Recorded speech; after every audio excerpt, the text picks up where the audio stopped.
ফেব্রুয়ারিতে ত্রয়োদশ জাতীয় সংসদ নির্বাচন। সারা দেশ প্রস্তুত হচ্ছে একটি অবাধ, সুষ্ঠু ও গ্রহণযোগ্য নির্বাচনের জন্য। কি ভাবছেন সাধারণ মানুষ থেকে শুরু করে আগামীর জনপ্রতিনিধিরা, সে কথা জানাতে ডিবিসি নিউজের ইলেকশন এক্সপ্রেস ছুটে যাচ্ছে সব সংসদীয় আসনে। এখন রয়েছে সংসদীয় আসন ৭৩ মেহেরপুর ১-এ। স্বাগতম ডিবিসি সিএসআরএম ইলেকশন এক্সপ্রেসে। আজ আমরা আছি সংসদীয় আসন ৭৩ মেহেরপুর ১-এ। আমাদের সাথে আজকে যুক্ত আছেন মেহেরপুর জেলা জামাতের আমির এবং জামাত মনোনীত সংসদ প্রার্থী মাওলানা তাজউদ্দিন খান। স্বাগতম আমাদের ডিবিসি ইলেকশন এক্সপ্রেসে। আমরা একটু জানতে চাই, আপনাকে অলরেডি জামাত থেকে মনোনীত করেছেন, কেমন সাড়া পাচ্ছেন আপনার সংসদীয় আসন থেকে? ধন্যবাদ জানাচ্ছি ডিবিসি নিউজকে। আজকে ডিবিসির মাধ্যমে আমার সংসদ এলাকার জনগণ, সেই সাথে দেশবাসীর কাছে আমাদের অঞ্চলের অবস্থা তুলে ধরার জন্য। আমরা হামাকেই ফাইনাল করেছে আমাদের সংগঠন। আমরা মাঠে নেমে আমাদের কাঙ্ক্ষিত আশা ছাড়া অনেক বেশি আশা পাচ্ছি জনগণের কাছ থেকে। জনগণ চেয়ে আছে আগামী দিনে একটা দুর্নীতিমুক্ত বাংলাদেশ গড়ার জন্য। এই হিসাবে মাঠে নেমে আমরা ব্যাপক সাড়া পাচ্ছি।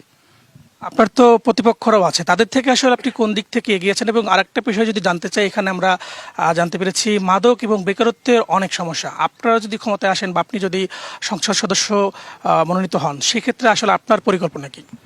হ্যাঁ, ধন্যবাদ আপনাদেরকে। যে এখানে আসলে মাদকাসক্ত অনেক বেশি। এটা বর্ডার এলাকা হওয়ার কারণে আমরা দেখেছি কারাগারে অনেক বেশি মাদকাসক্ত থাকে, অথচ সমাজে যারা মাদক গ্রহণ করে তার 1%ও কারাগারে নেই। সেই হিসাবে অঞ্চলে মাদকাসক্ত বেশি। আমাদের কৃষি নির্ভর একটা জেলা।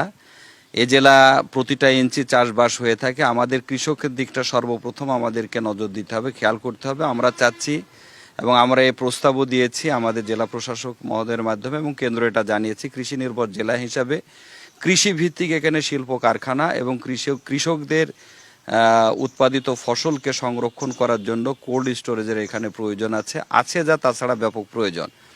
এর মাধ্যমে কৃষকদেরকে আমরা সামনে আগিয়ে নিয়ে যাব এবং বেকারত্ব দূর করার জন্য আমাদের ব্যাপক পরিকল্পনা আছে। সে জায়গাতে আমাদের নিজেদেরও প্রশিক্ষণের ব্যবস্থা আছে। আমরা প্রশিক্ষণ দিয়ে সামনে আগিয়ে নিয়ে যেতে চাই এবং তাদের হাতে কাজ তুলে দিতে চাই।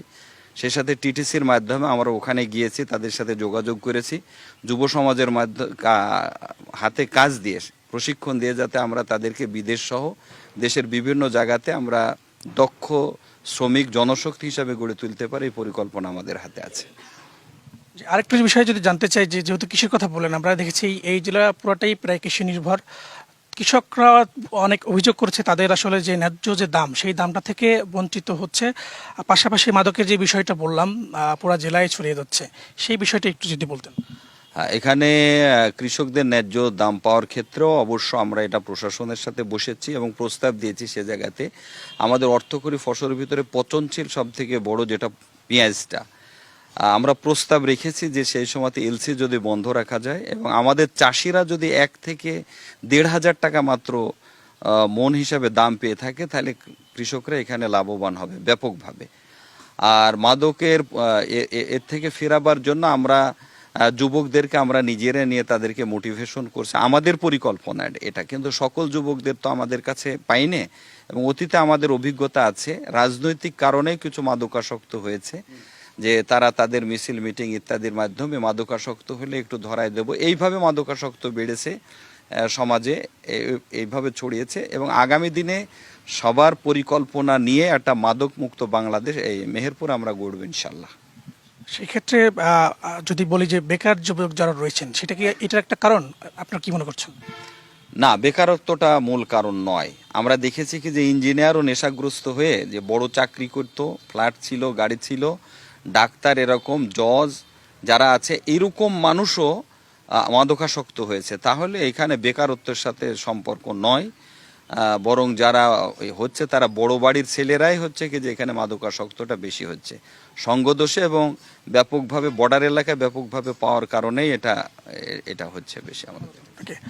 যে আমরা আজকে কথা বলছিলাম জেলা জামাতের আমির এবং জামাত মনোনীত সংসদ সদস্য প্রার্থী। আপনাকে ধন্যবাদ ডিবিসি সিএসআরএম ইলেকশন এক্সপ্রেসে যুক্ত হওয়ার জন্য।